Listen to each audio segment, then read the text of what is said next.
اہل السنہ یہ نام کب پڑا؟ جب اختلاف پیدا ہوا تو امتیاز پیدا کرنے کے لیے کہ تم کس گروہ سے ہو، کس جماعت سے ہو، شیعہ سے ہو یا شیعہ سے باہر ہو۔ شیعہ میں جو آدمی ہے شیعہ کہلایا، شیعہ سے الگ ہے وہ اہل السنہ والجماعہ میں ہے۔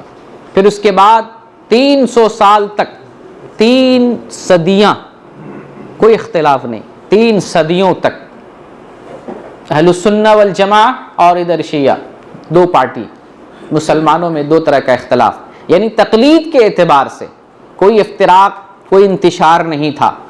3 صدیوں کے گزرنے کے بعد جب 4تھی صدی ہجری کی ابتدا ہوتی ہے، شروعات ہوتی ہے، تو اس وقت تقلیدی مذاہب کی شروعات ہوتی ہے، تقلید کی، کہ نہیں اب ڈائریکٹ اللہ کو نہیں ماننا ہے، ڈائریکٹ محمد صلی اللہ علیہ وسلم کو نہیں ماننا ہے، ہمیں سہارا چاہیے، ہمیں سہارا چاہیے، امام کا سہارا چاہیے۔ یہ بات کب سے شروع ہوئی ہے؟ 3 صدیاں گزر جانے کے بعد 4تھی صدی ہجری کی جب ابتدا ہوتی ہے، اس وقت یہ نعرہ لگتا ہے، اس وقت یہ بات آتی ہے کہ نہیں اب کسی کا دامن تھامنا پڑے گا اور ہمیں اماموں کو تسلیم کرنا پڑے گا۔ اس سے پہلے 4تھی صدی ہجری سے پہلے یہ مسئلہ نہیں تھا۔ 4تھی صدی ہجری سے پہلے تو تقلیدی سلسلہ کب سے شروع ہوا؟ 4تھی صدی ہجری سے، بات ذہن میں بیٹھائیں، اس سے پہلے یہ مسئلہ نہیں تھا۔ اچھا، جب شیعہ سے ہمارا اختلاف تھا تو اہل حق اپنا نام کیا رکھے؟ اہل السنہ، امتیازی نام تھا یہ، ٹھیک ہے؟ اللہ نے یہ نہیں کہا کہ تمہارا نام اہل السنہ والجماعہ، امتیازی نام، اہل حق کی امتیاز۔ جب تقلید کی شروعات ہوئی تو پھر وہاں بھی جو سچے لوگ تھے، دین حق پر قائم تھے، صراط مستقیم پر قائم تھے، ایک گروہ تھا جنہوں نے کہا کہ نہیں ہمیں اللہ اور اس کے رسول ہی کو تسلیم کرنا پڑے گا، انہی کی بات ماننی پڑے گی۔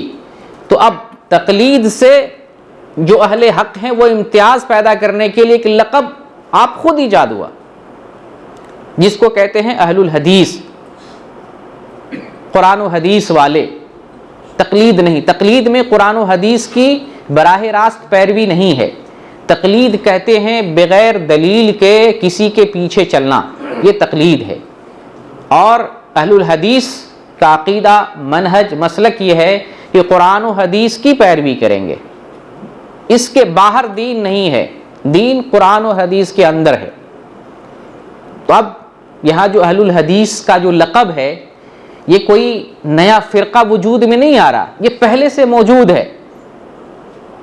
عثمان رضی اللہ تعالیٰ عنہ کے زمانے میں بھی یہی لوگ تھے جن کو اہل السنہ کہا گیا، وہی ان کی نسلیں جب آتے پھر تقلید کے ادوار تک ان کی نسلیں پہنچی ہیں، تو اب تقلید سے امتیاز پیدا کرنے کے لیے یہ آٹومیٹک خود بخود ایک نام پڑا اہل السنہ کے بعد جو ہے ایک دوسرا نام اہل الحدیث۔ یہ کس مقابلے میں؟ تقلید کے مقابلے میں۔ ادھر تقلید میں قرآن و حدیث ڈائریکٹ نہیں ہے، ایک امام کو پکڑ لو بس ان کے پیچھے چلنا ہے۔ اہل الحدیث میں کیا ہے؟ قرآن اور حدیث کی پیروی کرنی ہے۔